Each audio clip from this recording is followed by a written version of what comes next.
सर्वप्रथम देव मनुष्यहरूको पूजनीय माननीय सत्कार्य हुनुभएको उहाँ तथागत राम समय सम्बुद्ध सर्वान्युक्त ज्ञानले परिपूर्ण हुनुभएको भगवान बुद्धलाई वन्दना गर्दै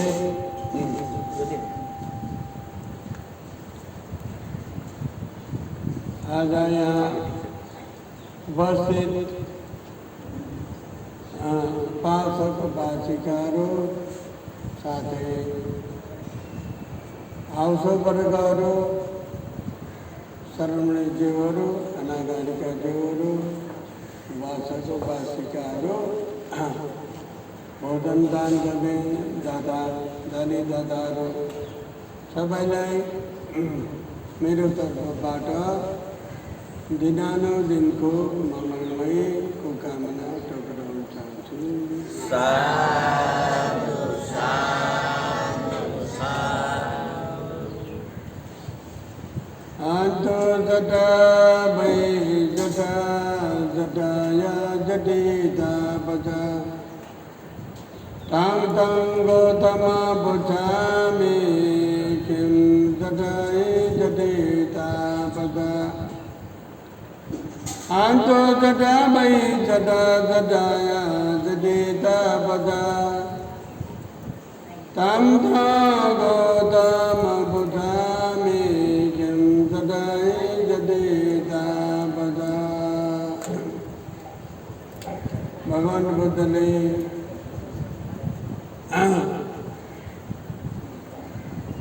विशुद्ध मार्गमा यसरी बताउनु भएको छ। अन्तो जटा बाहिर जटा, भित्र पनि समस्या बाहिर पनि समस्या।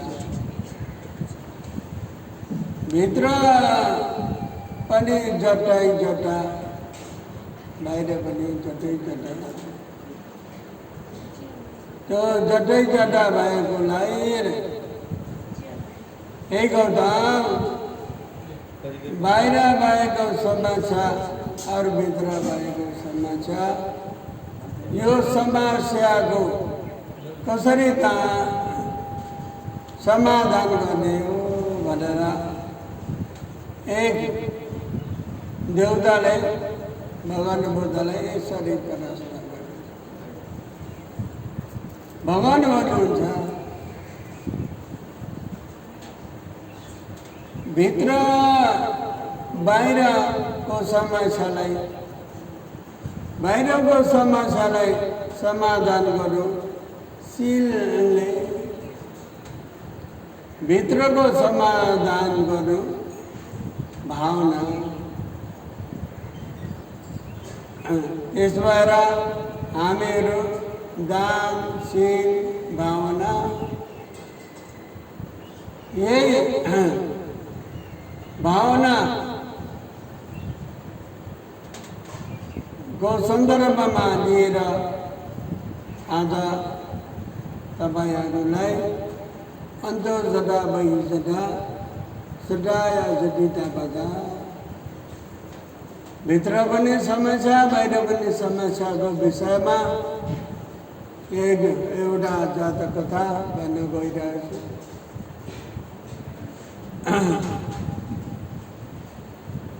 एक समयमा एकजना ऋषि थिए अनि ती ऋषि हिमालमा तप गरेर बोधिसत्व बनो अनि बोधिसत्व एक दिन अमिलो पिरो नुनिलो खाने इच्छा भएर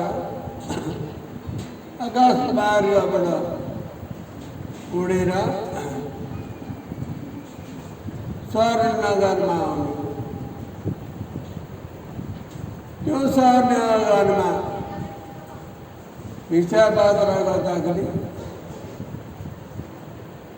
सबैले भोजन दान, व्यञ्जन दान,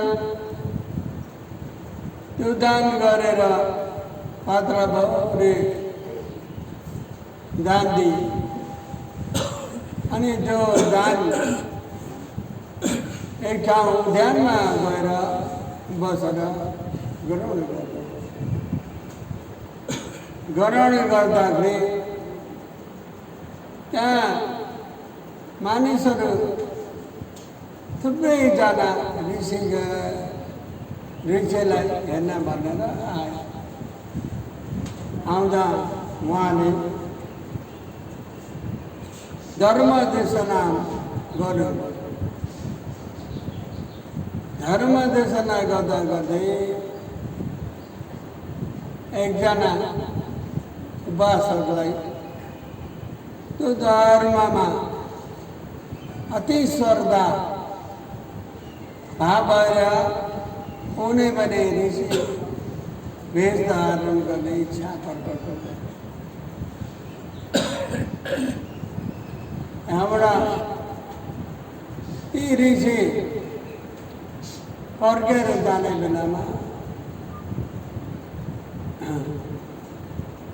हे ऋषि, हे महान ऋषि, मलाई पनि त्यो ऋषि वेश धारण गराइदिनुहोस्। म तपाईँको शिष्य हुन्छु, तपाईँको सेवा गर्छु। सेवा गरेर म पनि हजुरसँगै ध्यान तप गर्छु भनेर। अनि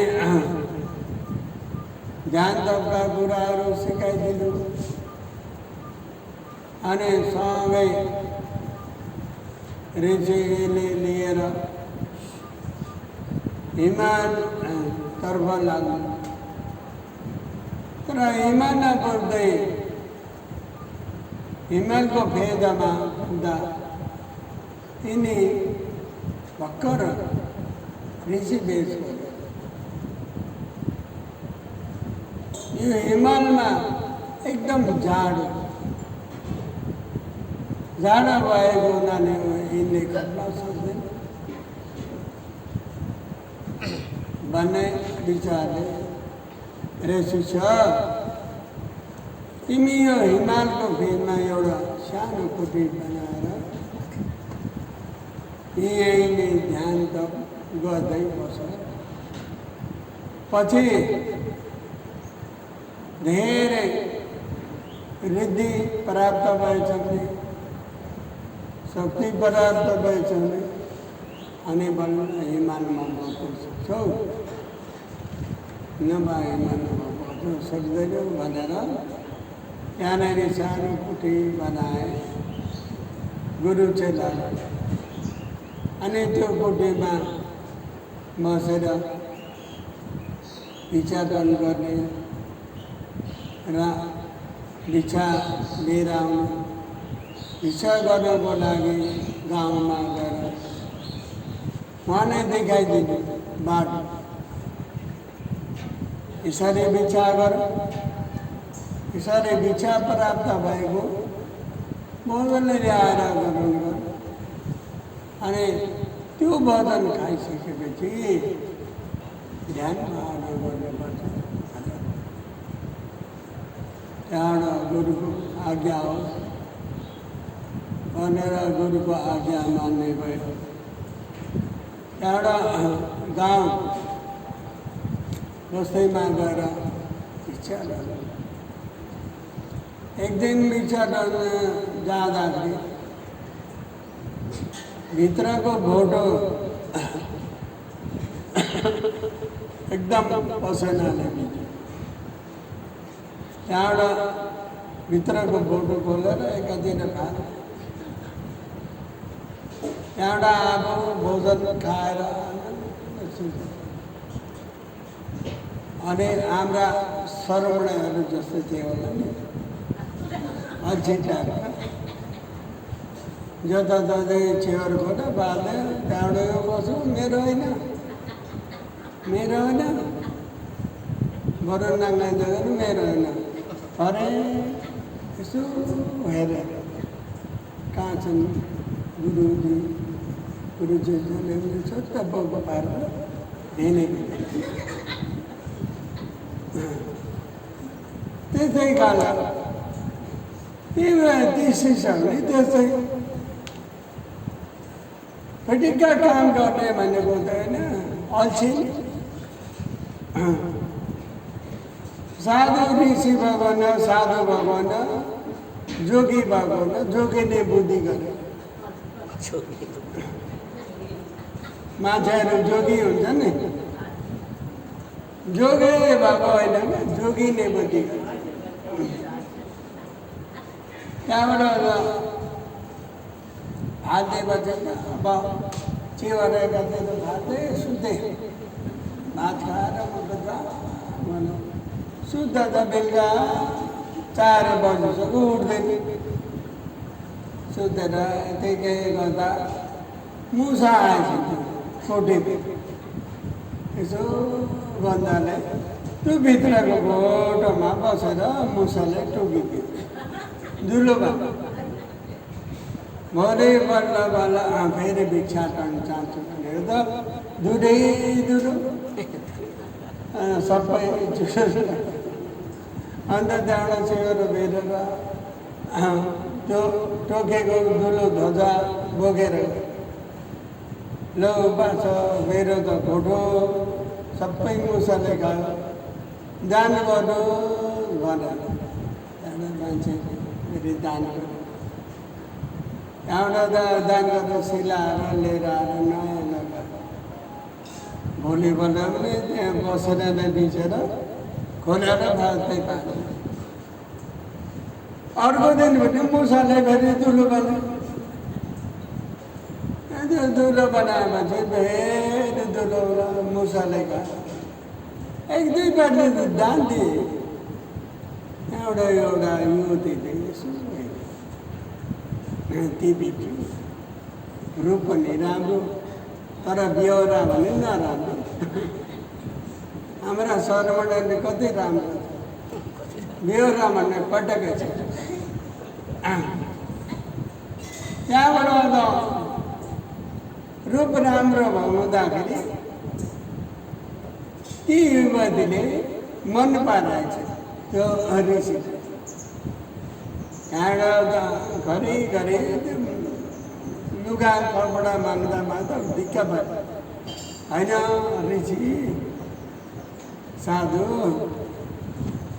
तपाईँले त्यत्रो मुसालाई खाइरहेको छ एउटा बिरालो सानो बिरालो समातेर दान गर्दैछ साधु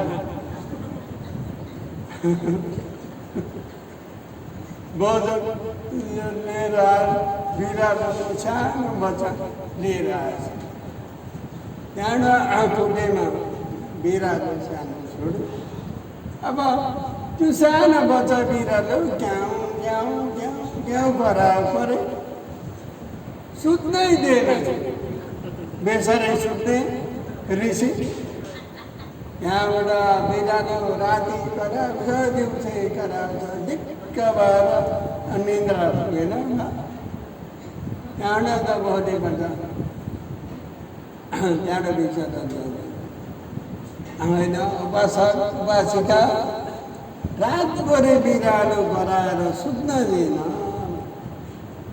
त्यसो त दुध माग्नुहोस् अलिकति दुध भनेर दुध दान थाप दुध दान थाप्दा त्यहाँबाट बिरालोलाई दुध दिएपछि लिएर चुपचाप त्यो बिरालो छाउरी रहेछ माउ भयो अनि केही महिना दिनमा त त्यो बिरालोले फेरि बच्चा जान्छ 5-6वटा त्यहाँबाट जाउँ जाउँ जाउँ जाउँ मागेको दुधै पुगेन त्यहाँबाट उहाँ बिरालो धेरै भयो दुध पुगेन होइन साधु महात्मा तपाईँले एउटा गाई र गोरु दान थाप्नुहोस् अब मुग्ध हुने भएको मान्छे साधु हुन त्यहाँबाट समस्या भइसटा त्यो जटा आइगयो त्यहाँबाट गाई र एउटा बाछा गरेर दिएको गाई त्यहाँबाट त्यो गाईलाई गोरु 3टा गाई गोरु लिएर आएर गोरु बनाएर बाँध अब बाँधेर मात्रै कहाँ हुन्छ फेरि चाहियो घाँस त्यहाँबाट त यता उता गर्दाखेरि फेरि गयो विचरण होइन उपासक उपासिका गाई कराएर के हो यसलाई त घाँस चाहिन्छ पराल दिनुपर्छ पराल माग्नु छ नमाग्नु अनि साधु भएर अब भोजन पनि पात्रमा भर्यो त पराल पनि बाँधेर गुन्डो बनाएर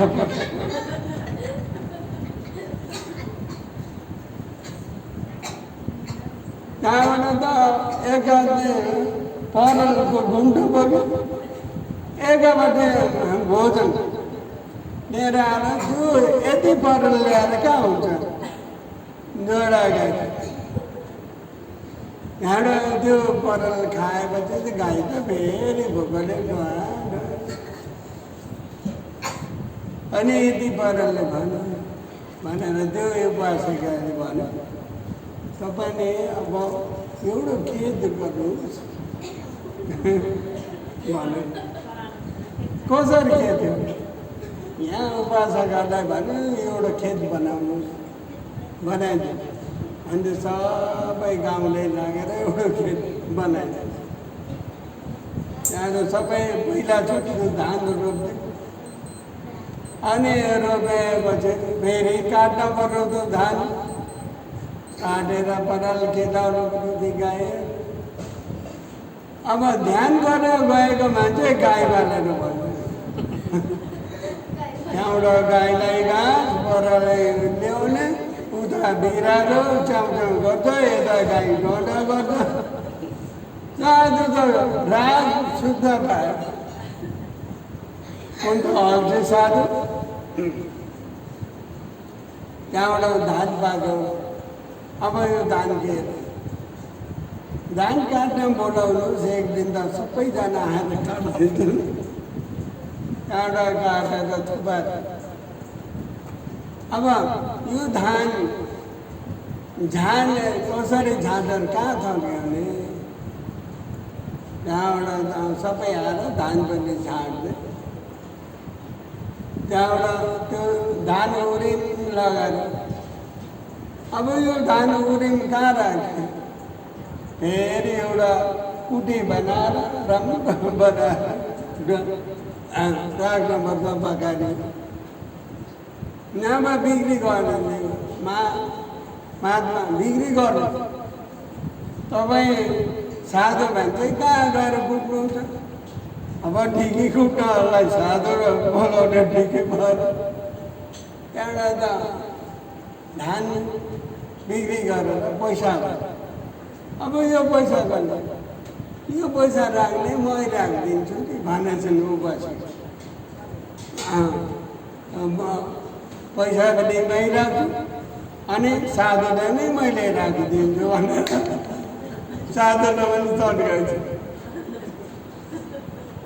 यही मान्छेले ध्यान गर्न गएको आखिरमा त त्यो युवतीलाई थन्काए धान थन्काए त्यहाँबाट कुखुरा बाख्रा बेमारा बुबु सुँगुर पार्न चलेर बस्छ एक दुई सालमा मेरो चेला त निकै ज्ञान पायो होला भनेर हिमालबाट झर्दै झर्दै आएको सबै कुखुरा कुखुरी कहाँ भन्छ उता गाई उता कुखुरा बाख्रा सबै त्यति मात्रै कहाँ हो यसो अलिक नजिक आउँदा त नानी पनि च्यान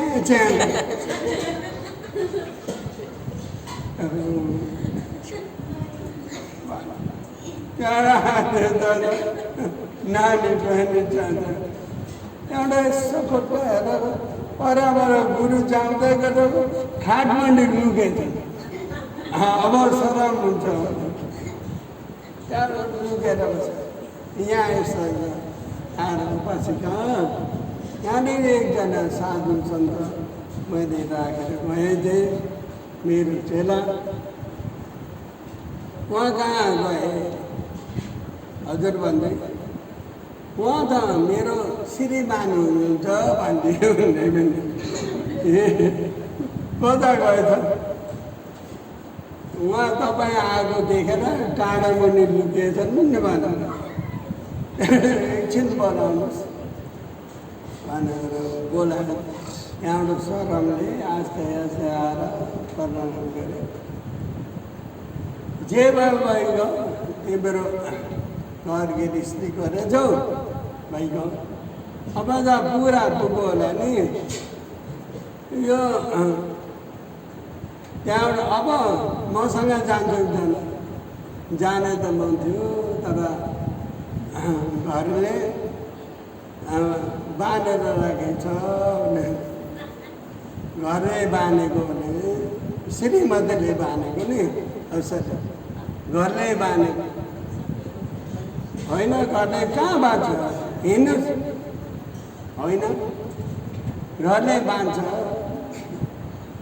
हिँड्नुहोस् दिनबाट भन्दा घरलाई बाँध्छ। त्यहाँबाट जान्नु जब हिँडे भनेर गुरु चाहिँ गएर अनि गएर गएर एउटा रुखमा खुट्टा रुखमा झुन्डाएर हात बन्नु, मलाई रुखले समातो भनेर सुने यसो हाम्रो गुरुजी कहाँ रुखले सुन्यो? त्यहाँबाट मलाई रुखले समातो भनेर भने गुरुजीले भनेर कुदेर गएर हेऱ्यो, गुरुजी त समातेर खुट्टा पनि माथि। यसो होइन गुरुजी, तपाईँले रुखलाई समात्नु हो, रुखले तपाईँले समात्यो होइन? होइन समातो रुखले भने कहाँ हुने? होइन हात छोड्नु छ त्यो रुखलाई भने हात छोड्नु तब हुन्छ मैले समातिरहेको छ खुट्टामा। अन्त खुट्टा पनि सुने कारण तपाईँ रुखले समातेको हुनुहुन्छ, तपाईँले रुखलाई समाते। ए मैले रुखलाई समाते, तँलाई घरले समातेको नै हिँड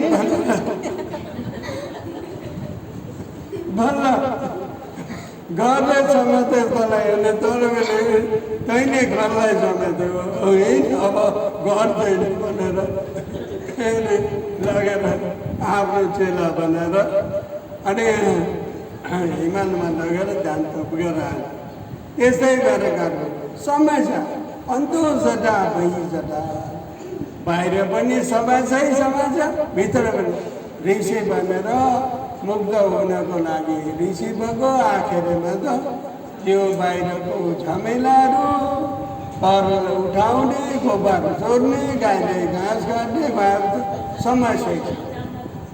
भित्र पनि त्यहाँबाट त्यो कुरा नहुँदा भित्र पनि समस्या। पिर भयो, गाई कराउँछ गएर सुत्नु पनि सकेन, एउटा बिरालो कराउँछ, त्यस्तो समस्या धेरै समस्या। साधु सन्त भएर भिक्षु बन्दै भएर धेरै काम गर्नुहुन्न, गृहस्थीले जस्तै भनेर भगवान बुद्धले यसरी उदाहरण रूपमा दिनुभएको छ। अब कुनै सुमन भिक्षु भइसकेपछि उपासक उपासिकाहरूसँग सधैँ जाने गफ गर्ने त्यस्तो गर्नु हुँदैन। धेरै गफ गर्दै गर्दै गर्दै गयो भने गृहस्थी मन हुन्छ। अनि गृहस्थी भयो भने नजिक भयो भने त्यहाँ आसक्त हुन्छ, त्यहाँबाट फेरि समस्या भनेर यो कथालाई भगवान बुद्धले विशुद्ध मार्गमा यसरी भन्नुभयो। अन्त जटा भै जटा जटाया जटिता बज काम कामको दाम बुझामी के जटाया जटिता बजार। भित्र पनि समस्या बाहिर पनि समस्या। त्यो भित्रको समस्या बाहिरको समाधान केले समाधान गर्ने भने जस्तो अहिले सिल पालन गरेर बसेको छ भने बाहिरको समस्या हल हुन्छ। भावना गरेर भित्र भएको समस्या समाधान हुन्छ भन्दै आज हजुरहरूले पनि समस्यामा धेरै नजलिकन सही प्रकारको काम गर्नुहोस् भन्दै यहाँ आज समय भएको हुनाले मेरो वक्तव्य कथालाई समाप्त गर्छु। बहुत सर्वमङ्गलम।